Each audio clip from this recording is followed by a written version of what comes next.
We need a team to get to Venice and stop him. This team will consist of 6 members. A film about a bunch of legendary characters banding together to form a powerful crime-fighting unit sounds appealing, when it's done well.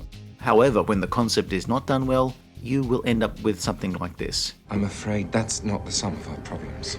The League of Extraordinary Gentlemen.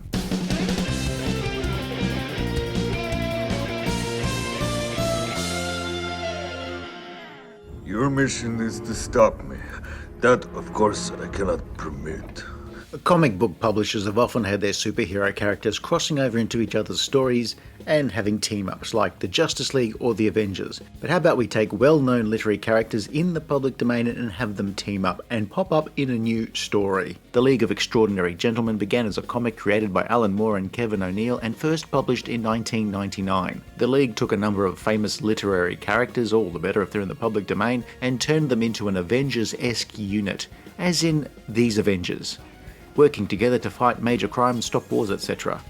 And then in 2003 it was adapted into a film, which you could also describe as being Avengers-esque, but unfortunately it's the 1998 Avengers film.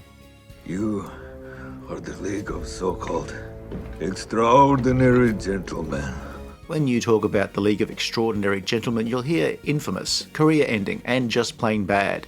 Well, that is the film's reputation. Do you think any of us feel differently? How much of it is well-deserved and how much is hyperbole?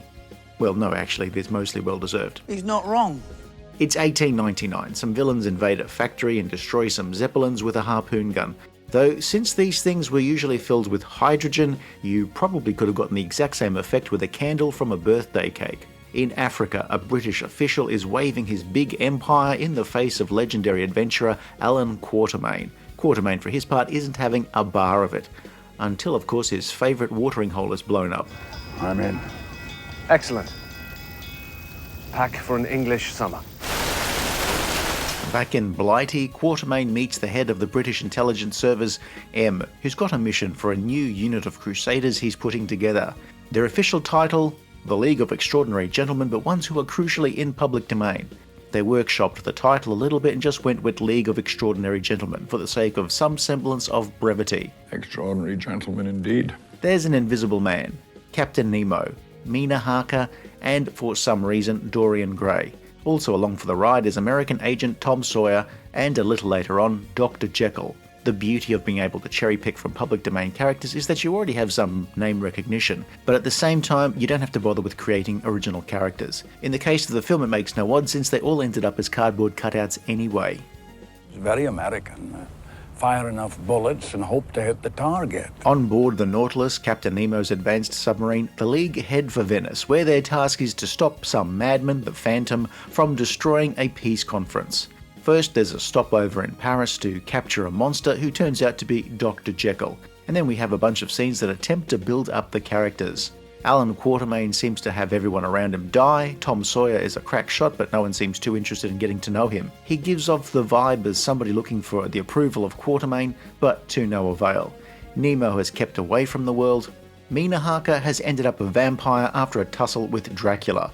Skinner, an Invisible Man, is a thief. Once you're invisible, it's bloody hard to turn back. Jekyll doesn't want to deal with his alter ego, who often spurs him to antisocial behaviour. Let me out.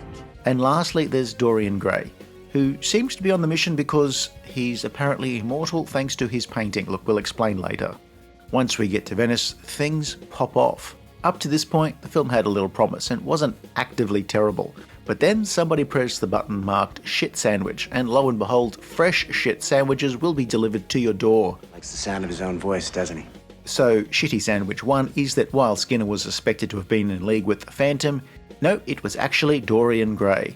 And then Supersized Shit Sandwich, which is listed on the menu as a jumbo shit, is that Phantom turns out to be M. Huh? Why all this mask and mystery? Because in the war to come, I intend to wield the greatest weapon of all. The power of the League itself. Who, far from being the head of British intelligence, is actually the supervillain James Moriarty. How many times do I have to kill these cretins? Moriarty M. Phantom is making advanced weapons of war in a factory, but has also gotten samples from the League's members. Blood from Mina and Skinner, Jekyll's formula, the plans to the Nautilus, a hair sample from Alan Quatermain, boy are they in for a surprise, for which M. Moriarty Phantom M. Moriarty, whatever he's called this exact minute, is going to sell at auction to whoever, meaning more invisible folk, vampires, super brutes, advanced submarines and curiously bewigged adventurers going to the highest bidder.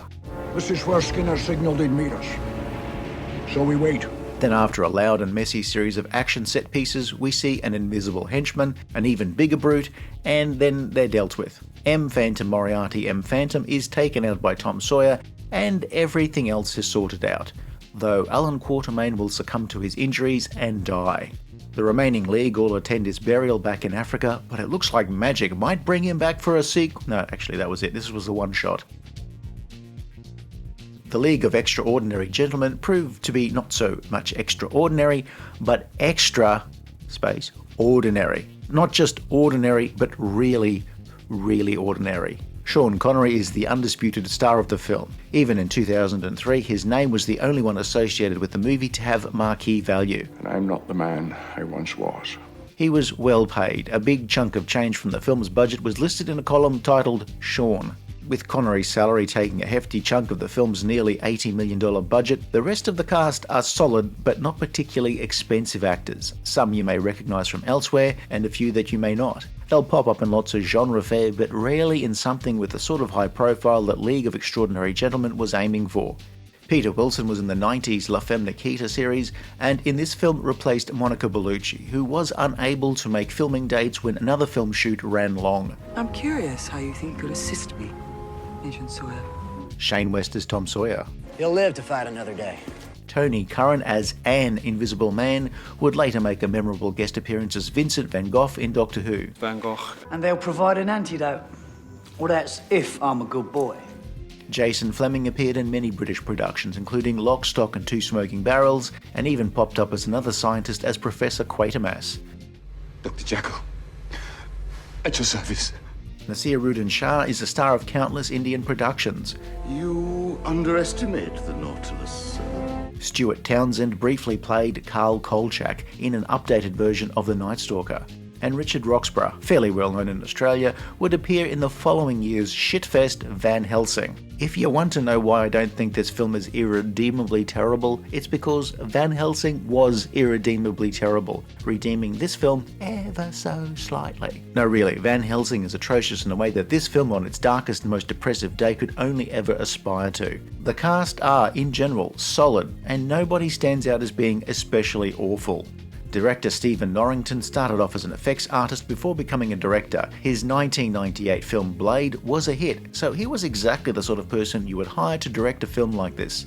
Except production did not go especially well. A big part of this was that the director and his star did not get on particularly well. A combination that, like swallowing the spiky part of a morning star, does not go down all that particularly well. Norrington's experience with Connery had him declaring that he would never ever direct another film.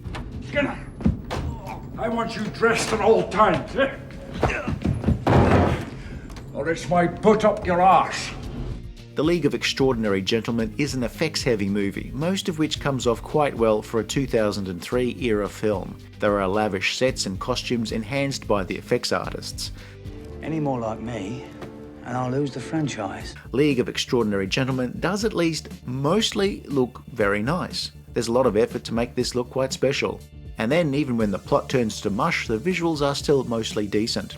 It's just that, slightly after midway through the movie, that revelation of Moriarty and Dorian Gray being in cahoots drives a stake into the heart of the film. It's from this point that any small amount of goodwill the film may have acquired will go down the drain faster than suspicious white powder after the doorbell unexpectedly rings at 6 a.m. The story is loosely based on the comics, but so loosely that the original artist and writer were about as complimentary towards the film as a solar-powered garden light in Alaska is towards the month of December. There are a few different characters from the comic, but either way, if you're gonna steal from the best. We've mentioned Mark Twain's Tom Sawyer's edition, so Americans would have a character that at least 50% of the target audience might possibly have heard of. H.G. Wells' The Invisible Man became an Invisible Man and went from being a scientist to a thief to avoid copyright issues that the the comics had skirted. Dorian Gray was from Oscar Wilde's Portrait of Dorian Gray, a story about a man who can do whatever the hell he likes and not feel or show the effects, but his painting does. I too have a similar painting in my room, but it's only of my left knee, which means I can bang it into the drawers underneath my desk 50 times a day and not feel the effects. That is until I got a new desk where the drawers were on the right. I'll be right back, I'm just going to grab an ice pack. Alan Quatermain by H. Haggard Wright had first appeared in King Solomon's Mines. Mina Harker was a lift from Bram Stoker's Dracula. Dr. Jekyll and Mr. Hyde was an invention of Robert Louis Stevenson, and they also pinched a bit from Edgar Allan Poe's Murders in the Rue Morgue. Moriarty was from Arthur Conan Doyle's Sherlock Holmes, Captain Nemo was from Jules Verne's novel 20,000 Leagues Under the Sea, and after this film, don't you wish there was at least one particular league under the sea? Even Nemo's deputy is named Ishmael from Melville's Moby Dick. Call me Ishmael. We should clarify public domain. It's when a copyright has lapsed, which usually happens after a set number of years following, say, a movie's release, or in the case of a book, a specified number of years after the original creator's death. So, Auntie Beryl won't be in public domain for another few decades, though thanks to the incident with the time traveller, Dickhead Dave will enter the public domain 35 years before his actual passing. The comic book version of the League of Extraordinary Gentlemen's use of still in copyright characters was one thing, but that wasn't on for a studio-backed big-budget film. I mean, they could have saved themselves some bother and added some surreptitious brand recognition by having characters called Moose Wayne, Dieter Darker the Superlative Arachnid Man, and Mr. Block. The characters in this film mainly keep true to their origins. Captain Nemo was described by Jules Verne as the son of an Indian Raja. Alan Quatermain mourned his dead family members. Jekyll had his battle to control Mr. Hyde, etc. Shut up. Most of the characters have a particular pain or backstory that the film touches on in the middle of the film, and then sets aside so we can have wall-to-wall action scenes to try and resolve the plot so muddled you'd think it was written by hogs looking to attract investment to increase the supply of fresh mud. I'm waiting to be impressed. I had seen the movie once when it came out on DVD and found it pretty forgettable, and I had no real intention or desire to ever watch it again. But here we are, and I've watched it again, and it's reasonably entertaining for the first hour.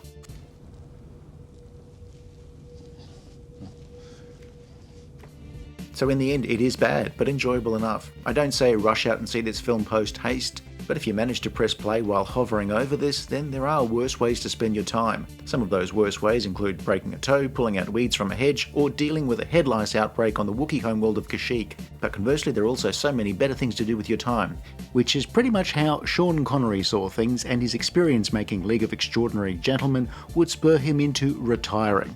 So it wasn't Highlander 2 The Quickening, it wasn't The Avengers, but this. So it's not terrible, not great, okay, watchable for the first half, much less so for the second half. The film's 2003 release saw it do okay in cinemas, but not so well that you'd consider investing in a sequel unless you're one of those billionaires who, truth be told, were not very smart with their money. It's the sort of cool idea that somebody will likely take another punt at adapting at some point. Maybe. Or not.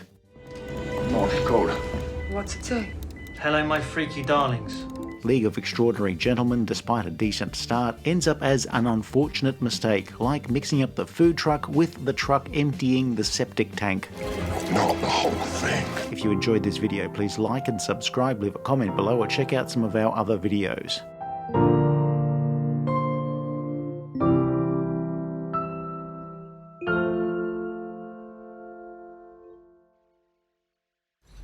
Don't be afraid. Who says I'm afraid? You stink of fear!